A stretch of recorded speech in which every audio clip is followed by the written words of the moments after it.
You're listening to 613 Creatives.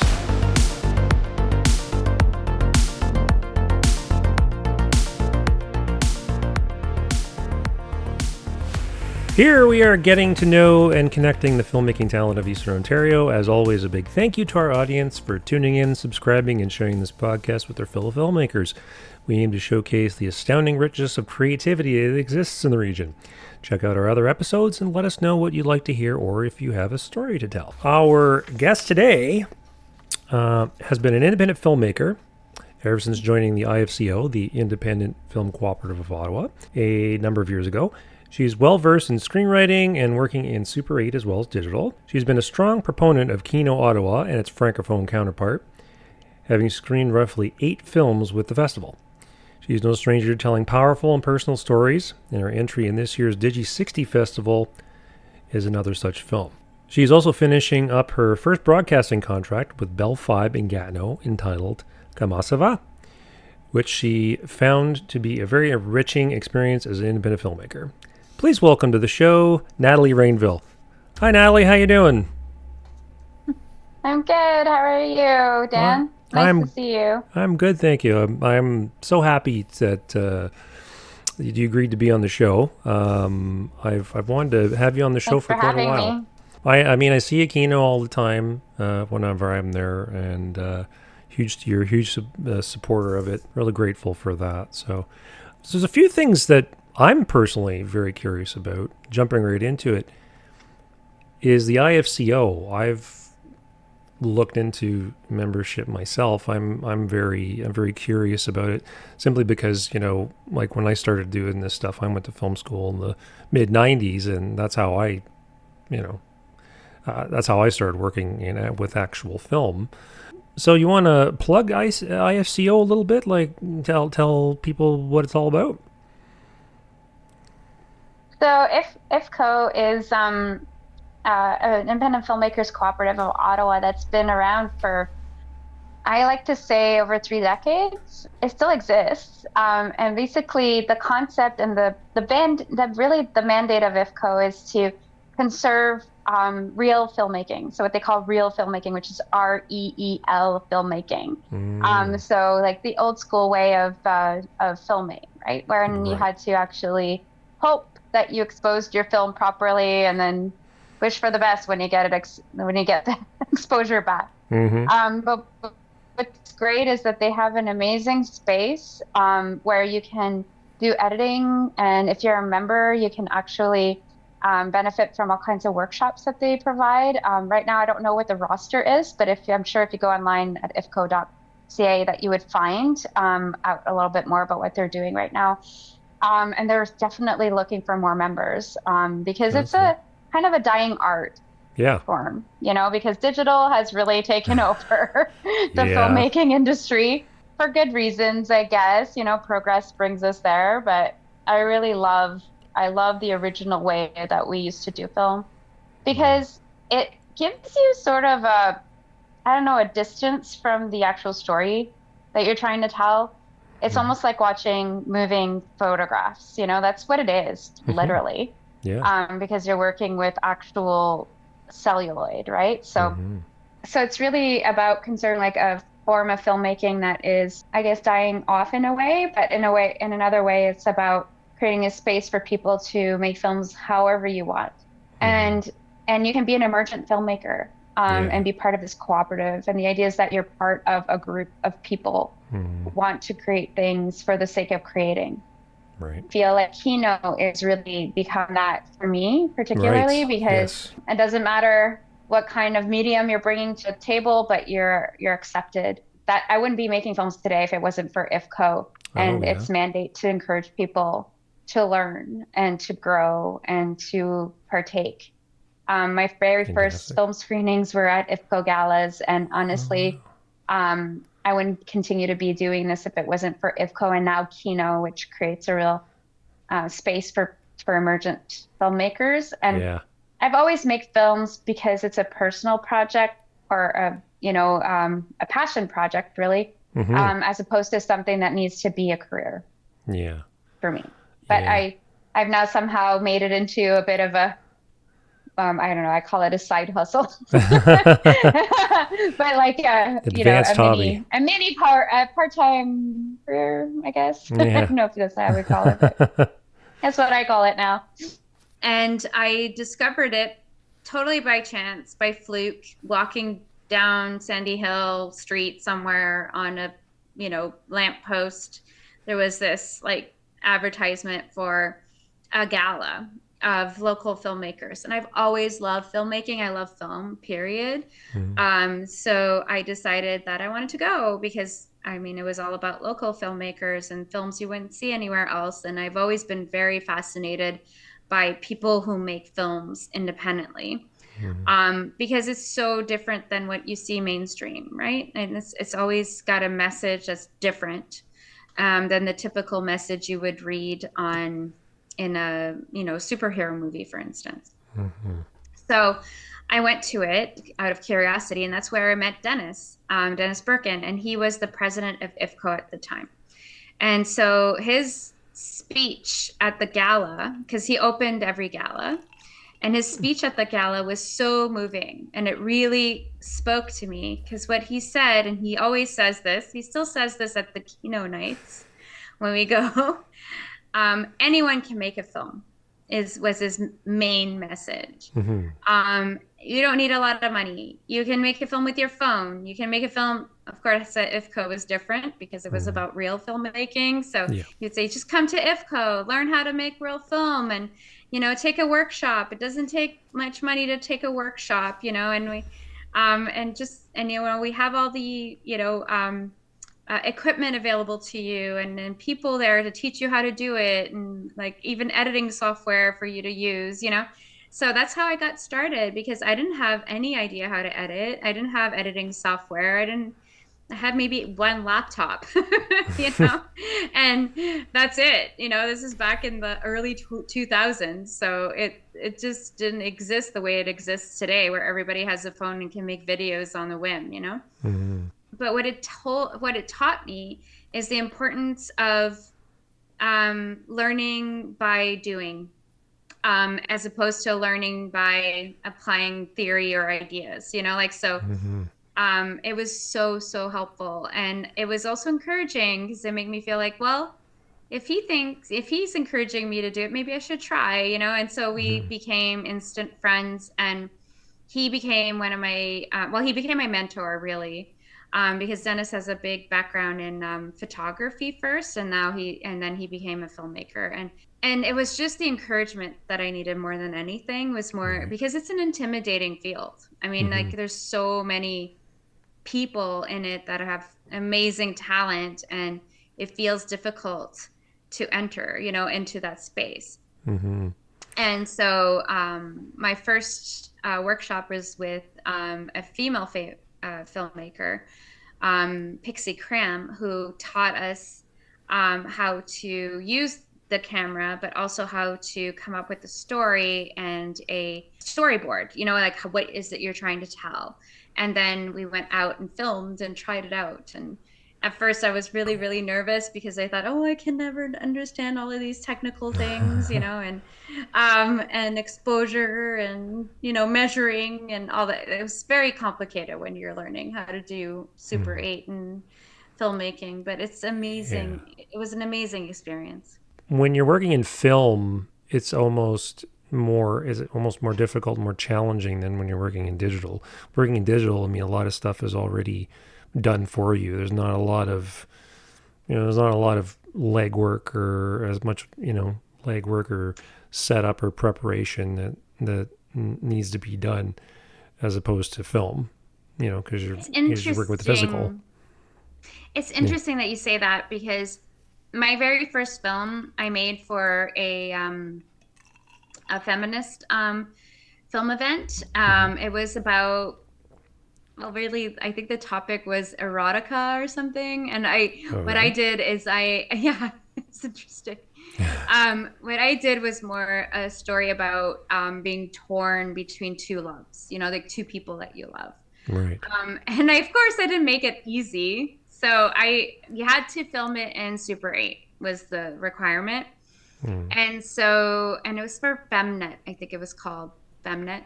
I I decided to do a film where people were climbing on the rock face, and one woman was tied to these two people, a woman and a man. She wasn't sure who she wanted to be with, and they were both tied to her, but they were climbing rock face. So sometimes they would fall, and she'd have to catch them, and she wasn't sure who she was going to be ending up with, you know. So that's the tension of the film, and Okay. it was a really difficult film for my first film Yeah. to to actually capture, because not only did I have to deal with Super 8 challenges, but I Mm-hmm. had to deal with a very difficult set. Because well, thankfully I had two Wow. experienced rock climbers, you know, like that were on board. It's like my husband's a rock climbing, I'm a rock climber. Nice. And at the time, not so much anymore. And then I had a friend from work who was a good rock climber, and she was about the same height as my husband, which worked perfectly because it's Okay. like they were perfectly matched, you know? Okay. And the whole film was about them competing for the affection of this other person. Yeah, so it was a super difficult film to film, technically speaking, like from a security safety perspective, but also from a film medium perspective. So Yeah. but and then the first time I filmed it, it came back underexposed, so it Ooh. was all black, all dark, Oh no. and I was past the deadline. So I remember talking to one of the IFCO producers. Cooper is his name now, but he said to me, if I give you a few more weeks to do this, will you resubmit? Because I was ready to like just give up. At that Yeah. point, But you didn't, but obviously. I didn't. I Yay. didn't. But it was also because of that little push from IFCO. Like Mm-hmm. they were just such an amazing community, and I think filmmakers, emerging filmmakers in particular, they need that community. Mm-hmm. And filmmaking industry isn't necessarily set up that way. You know, No. like that's the amazing thing about spaces like IFCO and Kino, Mm-hmm. in particular now, which is about accepting people's work as it is, Mm-hmm. and learning every time, you know, like, so that it's not about competing or getting the best, you know, like award or the getting into a festival, or, you know, it's about actually just creating the art form. Mm-hmm. And to me, that is the goal. That should be the goal. The goal should be about creating the art form first, and Mm-hmm. not about whatever accolades you can get. Yeah. And yeah, it's gonna be hard, but if you go into it with the wrong motivation, Mm-hmm. which is about, oh, I need to get into this festival or that festival, and I need to like adjust my work and my creativity to fit into these industries, you're never gonna get to be the artist you want to be. Mm-hmm. You know, like you're just gonna keep trying to fit into a mold that doesn't really work. Yeah. And I honestly think that, I know it's easy for me to sit here and say that when I don't do it as my main gagne-pain, or like, how do you say that in English? Income source. Mm-hmm. I know that like lots of people are sitting there and saying, yeah, great, if you don't have to, or, you know, pay for your kids in tuition for school or something, you know, like I get it. I Yeah. get that. I just think film and the industry suffers because people try to fit into it, as opposed to them learning from it and growing Mm-hmm. from it as an, you know, as a medium and an art form. It's really truly an art form. Yeah. Oh, absolutely. And I agree wholeheartedly that when you're saying that, you know, you got to do it your way. You got to live your truth. Otherwise, you know, Mm-hmm. I mean, like the shorts that I do, like I'm not trying to necessarily impress anybody at this point. I'm practicing to get better at aspects. I'm using it as practice, basically, is to get better at, you know, all aspects of the craft. And I'm just telling stories that are, you know, that are a fire in my belly. I'm not going by some kind. Wonderful. Yeah, I'm not going by some checklist or whatever. I mean, obviously, I want to make a good movie, and there's, you know, obviously there's certain rules and things like that that, you know, you learn, you pick up on. But yeah, I'm not on anybody else's agenda but my own. So as a filmmaker, so Good for you. I That's agree. amazing. Yeah, I agree with that Amazing. wholeheartedly. You mentioned that editing seemed like kind of a daunting task. What's it like to edit Super 8? So Super 8's no different than editing digital, because you send, like, what I do is send it to a lab. Right. So then they deal with the transfer, and then they send me the transfer back, and then I just edit it alongside my digital stuff. So Okay. yeah, so that way I don't have to do it myself. It's so much harder when you have to transfer it yourself, and I don't have that technical capacity. Right. Even at IFCO, it's difficult to do that. They would always send it out. So you edit digitally? Absolutely. Yeah. I've always edited digitally because, well, it's just not something that I've ever done physically, like just editing. Although, it was really interesting. IFCO used to have what they called Super 8 challenges. Yeah. And what that was is you would only be allowed to use, I think it was 2 cartridges, which are like about 6 minutes total, in a guerrilla fashion. So you would not be allowed to digitally manipulate whatever transfer you got back. So the idea is that you're just being very careful about what you're filming, because what you get back is what you're putting out there. So, and that's what it used to be like before we could digitally manipulate everything through our editing software, right? Yeah, they call that the dailies.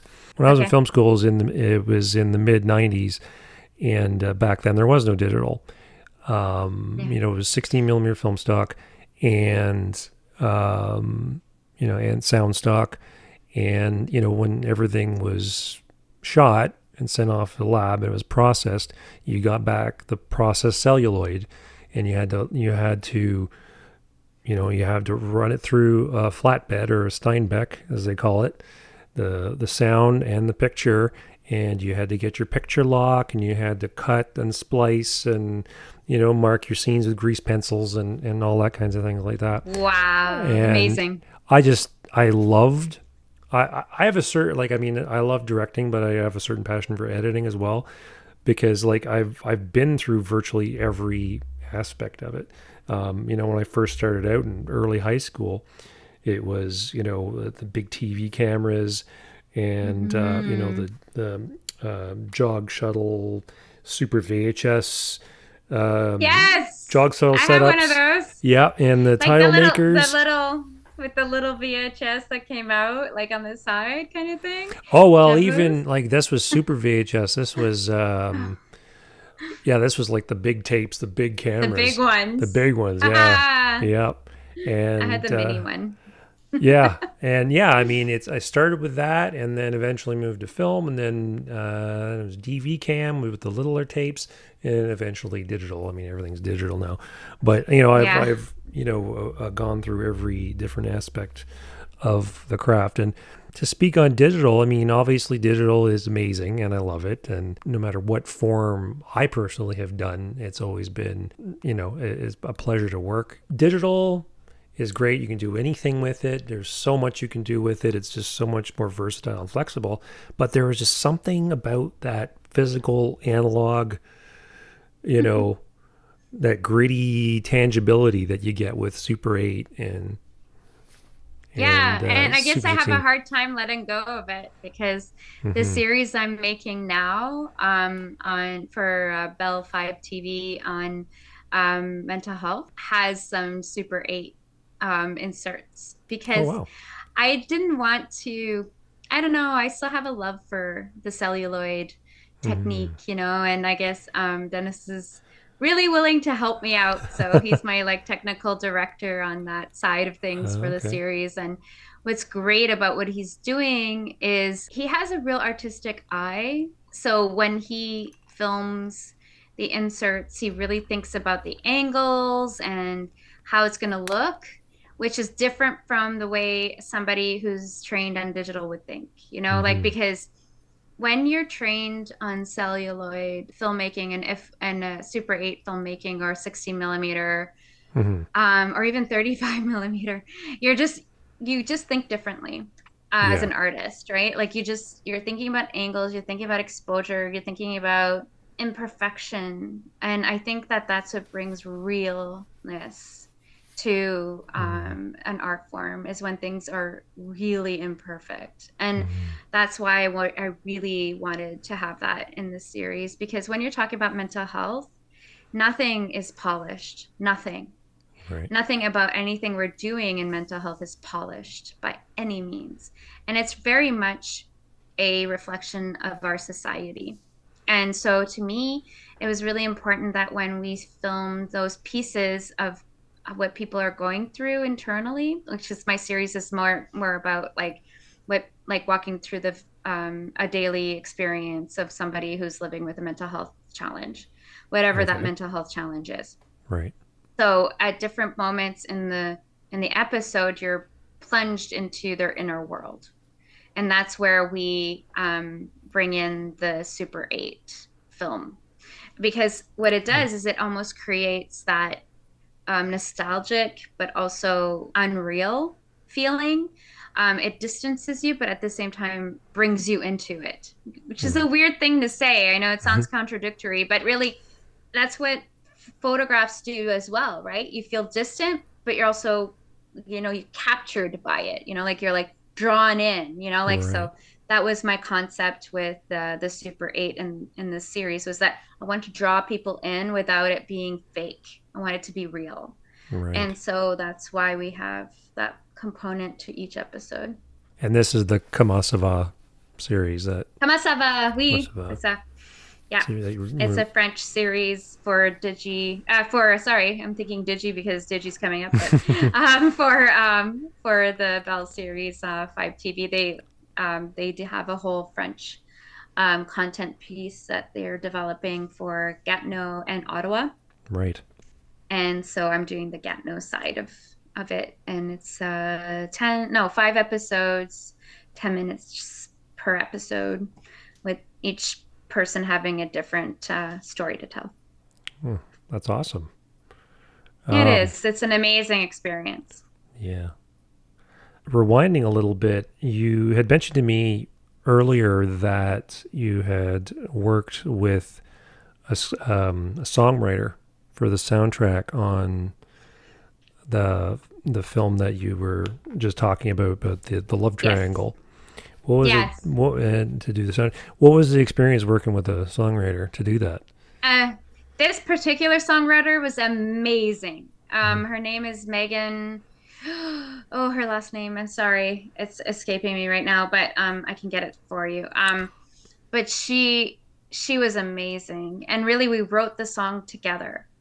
And that's rare. It's super rare. Shit, sorry, I swore. People said far worse on this show.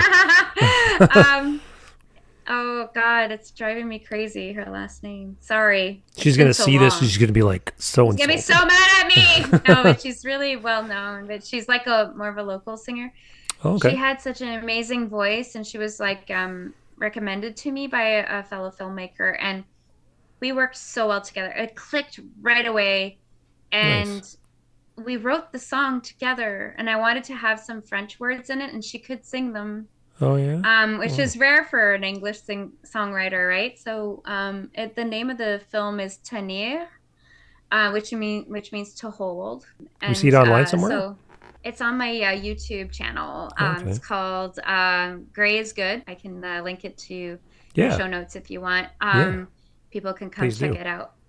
So I'm happy to do that. So it's called Tenir, but it's not always that simple, right? Like, so what was great about her is that she was really used to working with filmmakers. So she would write a song according to what the filmmaker was imagining, and I could actually send her lyrics and she would just make it work. And it worked beautifully, and we were able to record it in no time. So it was a really great working experience. I also recruited like a rogue film musician for my last Digi 60, and it went well, but she was really new, so it wasn't like she wasn't used to working with filmmakers, so that was a little bit more of a challenge, like, so I had to adjust more like my time frame also, but also like just my approach to what I was imagining. So she wanted to write her own lyrics. So I had to sort of adjust to according to what, her preferences were. And that was more of a challenge, like it's not a bad experience. It's just different. Right. And it's going to be like that no matter what you do, right? Like no matter what project you get into, and you just learn as you go. Did you have songwriting experience going into that? Or? I don't have songwriting experience specifically, but I am a poet. Okay. I studied poetry. I've written poetry my entire life. So songs are not very different from poetry. So I was able to work with a songwriter fairly easily. Like we just fell into it very easily. Yeah, I mean, poetry has a lot of like symbolism and has a lot of like what, in songs you have a lot of refrains and so repetitiveness, and poetry can be very similar to that. So it was very, very, I found that part easier than learning the technical part of filmmaking. Well, was it Leonard Cohen or Gord Downey? It was one of them. I remember hearing in an interview with one of them that he didn't consider himself a singer; he considered himself a poet. Yes, so, I think that sounds like Leonard Cohen. Probably Leonard Cohen, yeah. But I don't know. It could be both. It could be both. Yeah, I don't know. Yeah, both Canadian. They're both, sure. and both beautiful writers. Beautiful Canadian artists, absolutely. Earlier, you had mentioned to me that you had a film screened at the IFCO Gala showcasing yourself and your husband climbing mountains in Alaska, set to a poem you wrote. Yeah. Can you tell us more about that? What was the inspiration for the film, the poetry? So I was inspired by basically the adventure of it all, because my husband and I decided to do mountaineering when we went on our honeymoon. No. We decided to hear learn that every day. Yeah, I know, right? And it was funny because when we were learning it, some people were like, "You're on your honeymoon?" Because we learned it with a group, of course, because we're not stupid. We're not just going to go start climbing mountains without any coaching, You had no experience at all? None. Oh, none. Wow. Yeah, none. And so that's how we decided we wanted to spend our honeymoon. We wanted to learn how to mountaineer. Yeah, it was wonderful. We learned an amazing thing. And we went on to do several trips after that. Right. The first trip we did, we learned the basic skills, on how to use roping, how to like save yourself from falling into a crevasse, how to watch for avalanches, Anyway, and then in Canada, it's very, very different than in Europe or in Alaska, for instance. Like you basically get it to acclimatize, like it takes you time to get to your base camp. Oh, yeah. Whereas in Europe, they just drive you right up there. So you get altitude sickness so quickly. Oh, boy. But our last trip was to Alaska. And I decided I wanted to commemorate it. I wanted to film it. And so I borrowed equipment from IFCO and I brought it with us on our trip. It was on Super 8? My Super 8. Oh, wow. I had a Super 8 camera. Nice. I was stopped at security because they thought it was a gun. Oh, my God.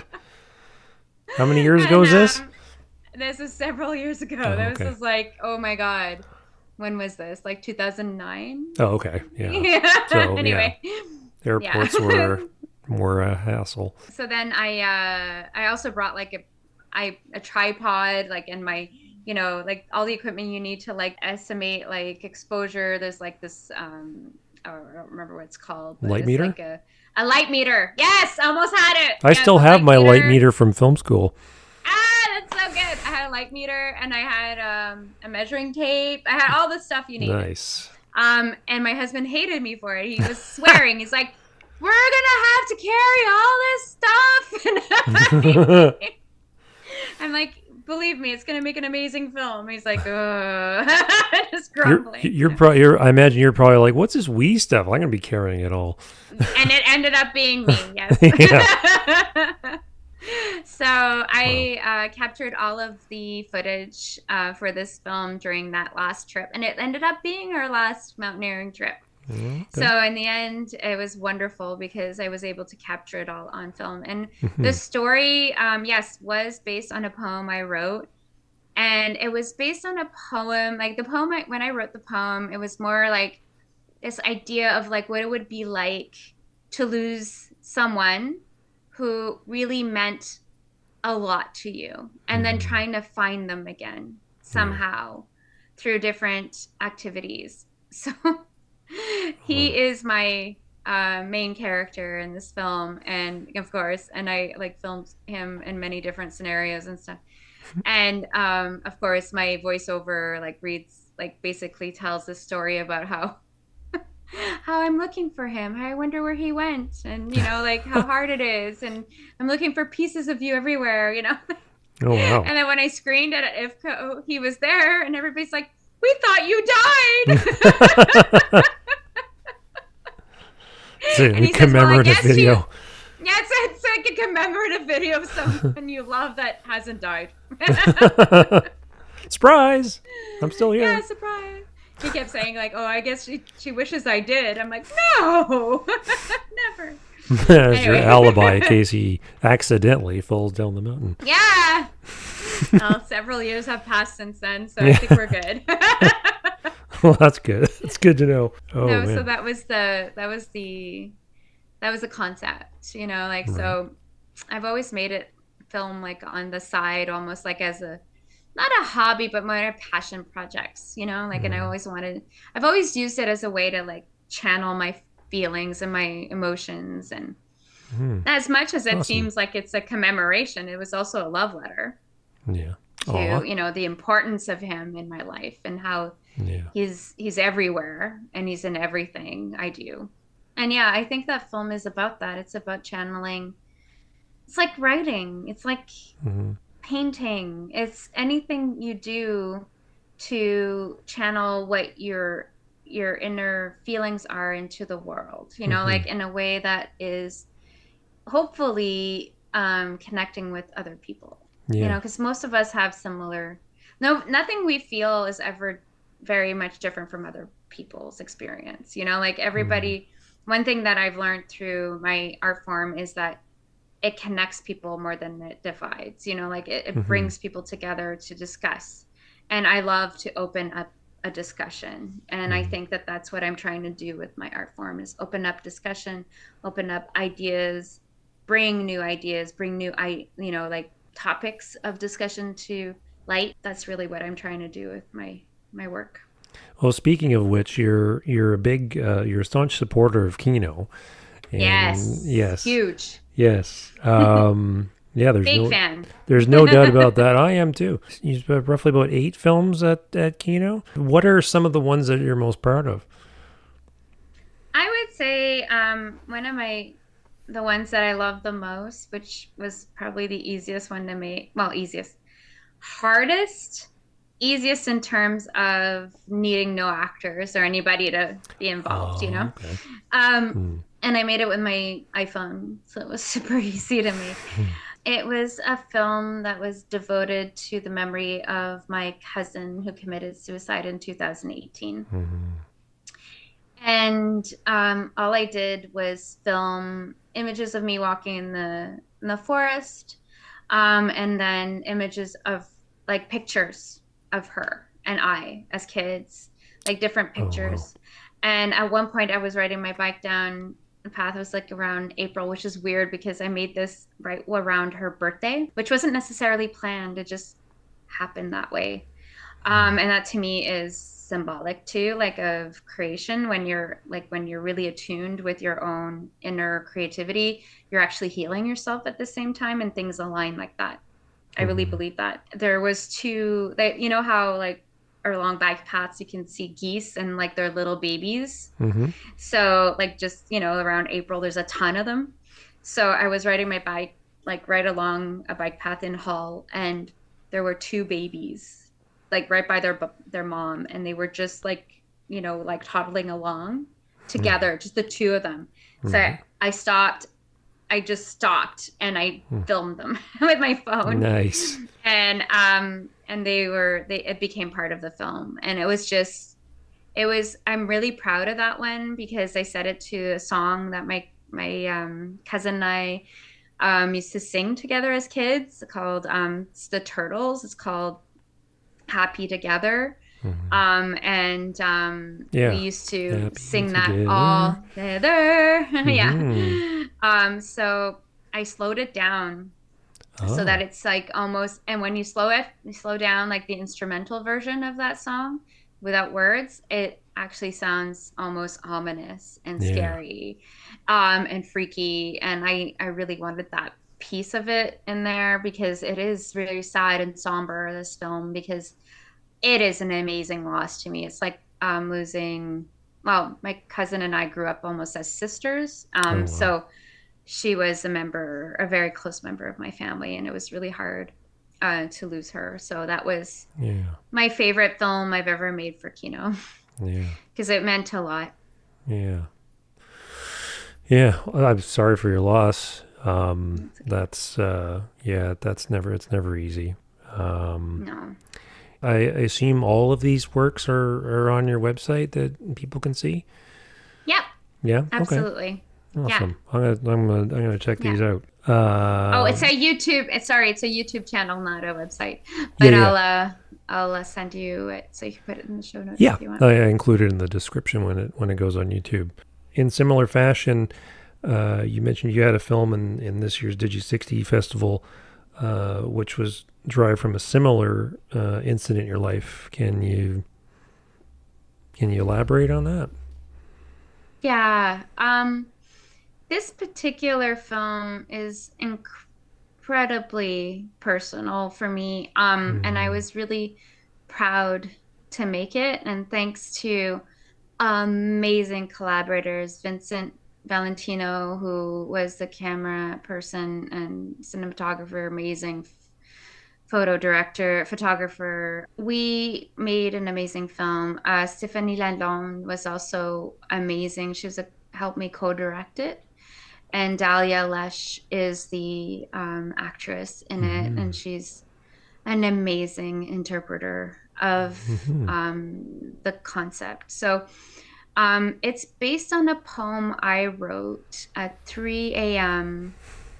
about one night after my very good friend and neighbor committed suicide on January 4th, 2024. The poem was really about how I was struggling with my own mental health because my cousin and I had, like, the cousin who committed suicide, exactly the same diagnosis. So I suffer from generalized anxiety disorder and obsessive compulsive disorder. And my neighbor also suffered from those things. And my cousin was in deep depression, so much deeper depression than I was. And my neighbor was as well. But I've never sunk into a depression that dark, but I understand it. I understand it. I understand the feeling and the desire to want to just let go. So I wrote this poem based on that feeling. And so we filmed the film based on that poem.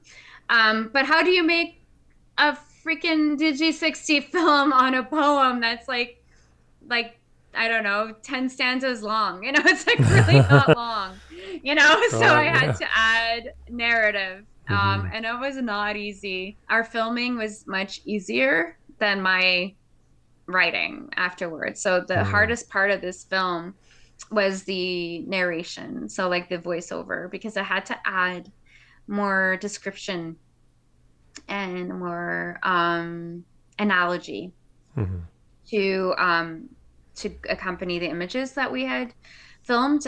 But we captured it. We did. And I'm very, very, very pleased with the results of the film because it captured the essence of what I had in my head.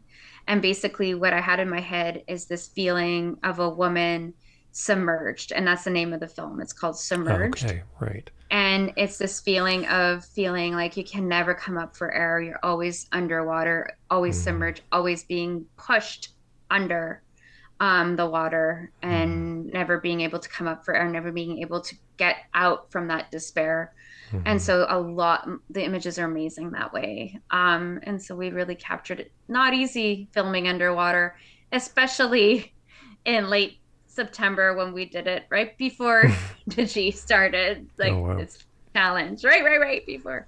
So we're really hoping it was aligned with the thematic, and it was, because the thematic is belonging. So we were able to get it. I was able to edit it right in time. It was not easy to get it in, but I got it in. So it's probably not the best one, but I'm happy with it. So that's the most important part, right?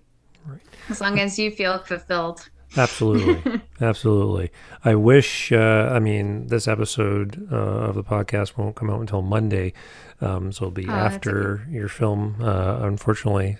That's okay. I'd loved it. But yeah, I'm sure it'll be on your YouTube and on your YouTube channel, and we'll get people to see it that way. I admire you and all these other filmmakers that I'm seeing, like Eric and Delaney.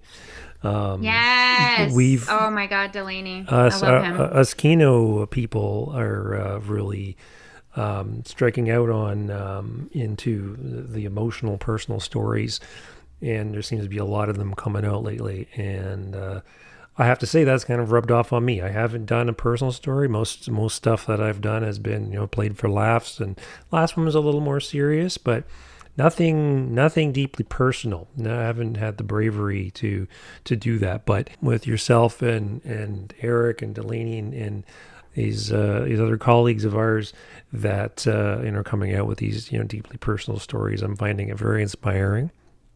And wonderful. I think that to say that the last 7 years of my life have been the most challenging of my life, would be putting it mildly. I lost both my mom and dad. I lost friends. I lost mental health issues, physical issues, surgeries, all sorts of, deeply personal things that led to my very own rock bottom for a very long time. I moved out here to get a fresh start to the Ottawa area.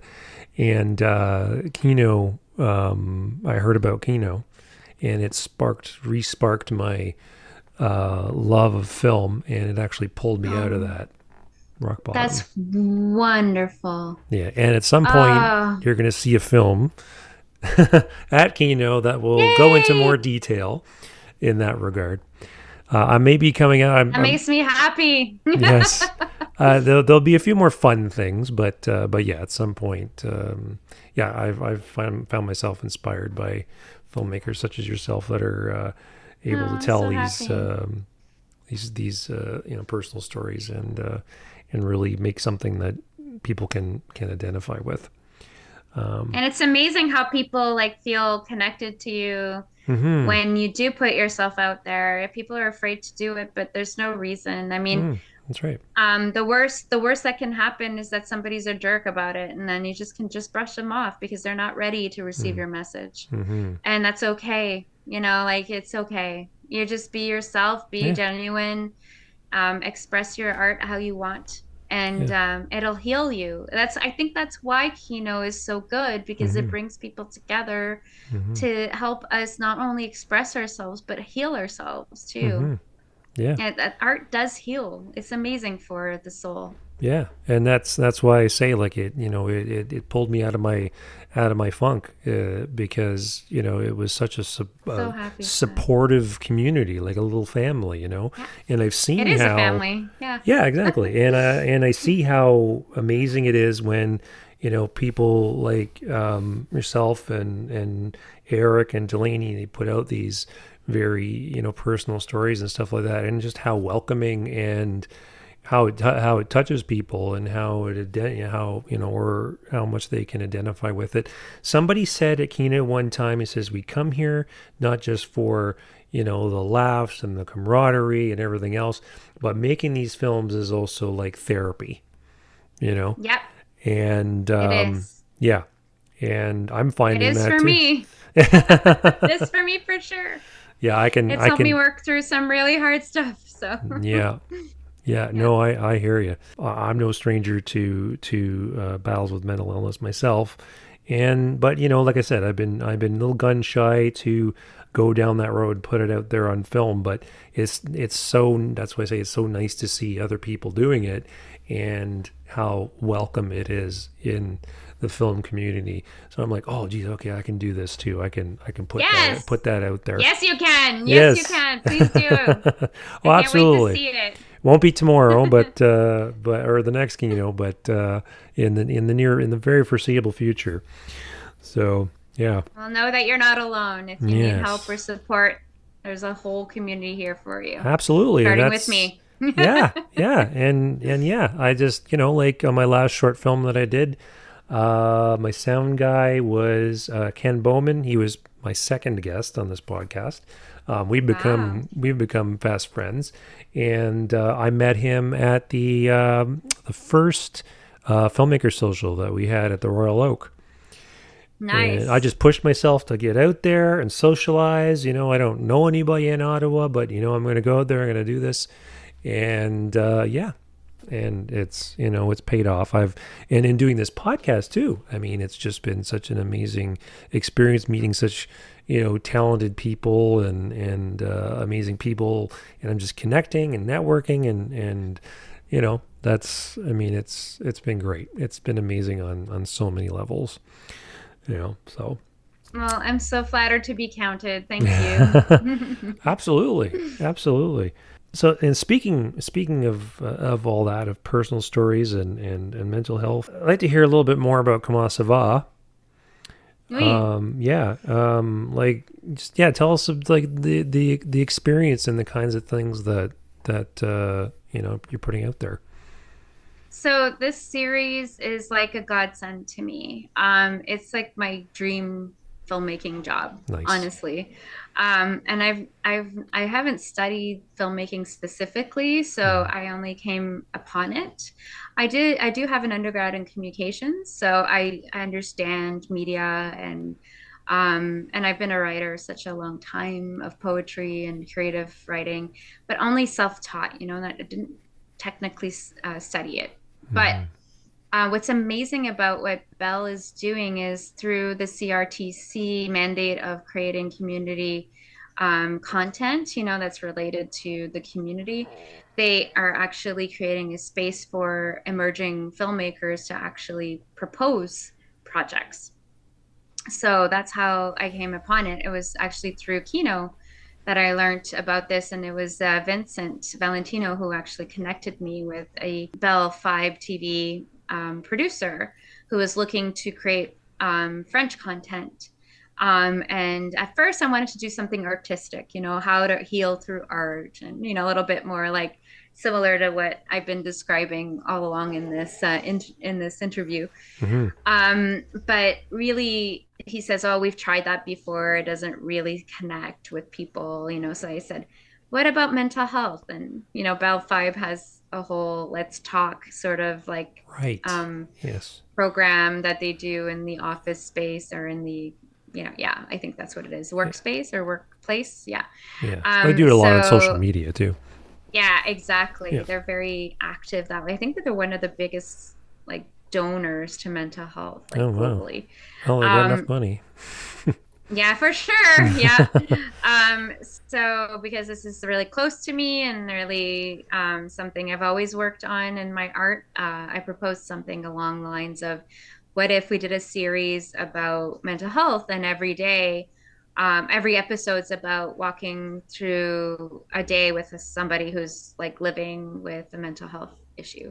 So it's not about interviewing people. It's not static. It's not about exploiting a person either. We're writing the episode with you. And the series starts with my story. So because I didn't feel it would be authentic if I wasn't willing to put myself out there. And so I thought very few documentary makers put themselves first as a subject of their own documentary. And I thought, why not? Because I really care about this subject. And so if I'm going to take a risk about making this, I'm not going to ask anyone to do something I wouldn't be willing to do myself. And so that's why. And so the first episode's is my story. And it's just 10 minutes long, but it's basically a recreation of what is it like, a day in the life of me. And so we have those Super 8 inserts too, because I have to have symbolism in every episode. Yeah.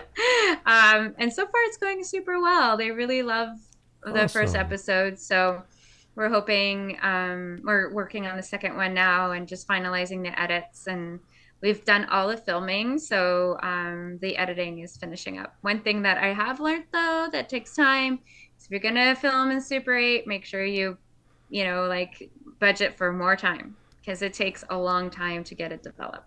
Right. Yeah. And it can come back wrong. Yeah. So wrong colors, wrong white balance, underexposed, overexposed. Yeah. So you have to really work with that. And it's great. It adds a authenticity to your show, but it's not easy to work. It's not any medium that's easy to work with, so a lot more unpredictabilities. I do not regret doing it though, because I really love the result of what we've made. So where will people be able to see these episodes? So it's going to be on live TV. So it's going to be eventually broadcasted on 5TV, the community channel in French. Okay. So I don't know how many people are going to actually be able to see it in French, but a few Francophone subscribers. That's what we say. Yeah, it's going to be, if you have a subscription to 5TV, you'll see it eventually on the lineup of their community TV. I think they have up to 5 years to replay it, so they might replay it. And recently, I got a request for getting a master for one of the Let's Talk events, so you might see it again, filmed in other contexts because it's meant about mental health. So I feel like we might see it screened in other contexts. I would like to use, and I get to retain all of the intellectual property of it. So even after the 5 years of broadcast, I can then reuse it and rescreen it in other contexts or resubmit it. Think I may do that in the future because it's just good for education too. Like it's not just about art; it's about educating. Yeah, I think. Yeah, absolutely. Well, I gotta say, Nathalie, you definitely have speaking from someone who is passionate about film, I can honestly say, I can tell you have this, you may not believe it, but you have the soul of a filmmaker.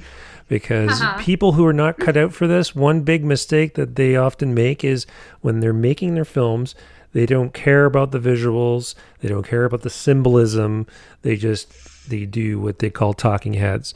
Lately, I've been doing a lot of kind of talking head type stuff, but it's just to get this stuff off my chest, really. But,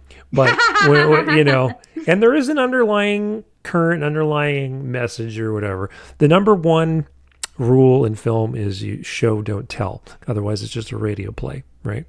Professor told me that once. And I like that. That. That makes sense. Yeah.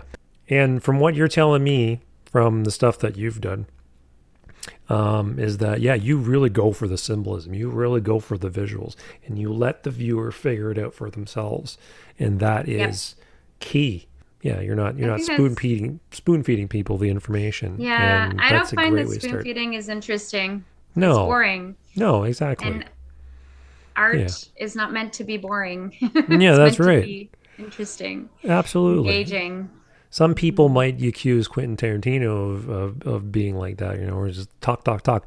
But there is an undercurrent, there's a subtext that is in everything that he does. Incidentally, he was one of the, if not the most prolific filmmakers that never went to film school.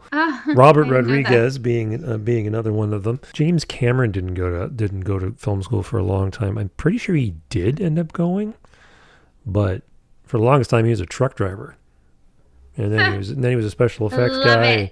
Yeah, so it's like Robert Frost. He was like a farmer, he used to work the earth, and then he became a poet. Oh wow! It's amazing how people start off in different fields and they end up being artists. And to me, that's the thing with film is it's so mainstream that people just want to be spoon-fed the very similar sort of narratives and what's the word, the same methodology. I want to say methodologies, but that's not formula? Formulas. Yes, thank you. Like the rom-com formula, but Yeah. it's so predictable. And I think good art requires interpretation, requires the reflection, and should should come across to different people different ways. Even if you had a meaning to it as the artist, it's amazing when you see people interpret your art in different ways.